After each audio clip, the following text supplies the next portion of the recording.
जंगलाच्या आजूबाजूच्या भागात वन्यजीव आणि मानवी संघर्ष रोखण्याकरता व्हर्च्युअल वॉल म्हणजेच आभासी भिंतीचा वापर केला जाणार आहे।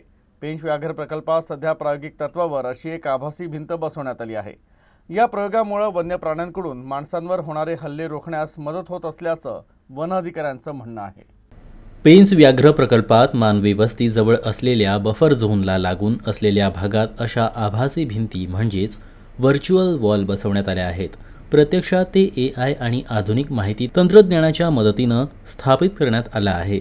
या आभासी भिंतीद्वारे मानवी वस्तींजवळ येणाऱ्या वन्य प्राण्यांवर लक्ष ठेवले जाते। व्हर्च्युअल भिंतीमध्ये बसवलेले कॅमेरे यांची देखरेख ठेवतात।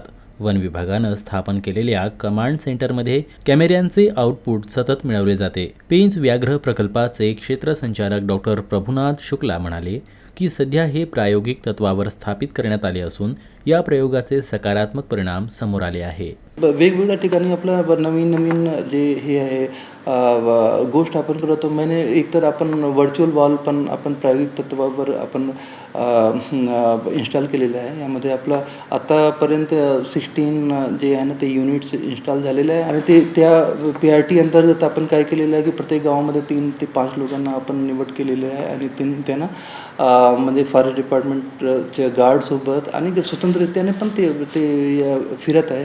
जे उंच ठिकाणी आपण लावलेले आहे ते माईक तिथे जाऊन आणि ते अनाऊन्स करतात आणि पूर्ण गावामध्ये सगळ्यांना लगेच माहिती मिळतात। तर हे एक नवीन गोष्टी आहे आणि त्यामुळे बऱ्यापैकी जे आहे ना ते कारण की जास्तीत जास्त जे आपल्या घटना होतात त्यामध्ये काय आहे की ते टायगर लेपर्डचे जे सडन एन्काउंटर होतात लोक त्यामुळे हे अशा घटना होतात ते याद्वारे आपण हाताळण्यात येते।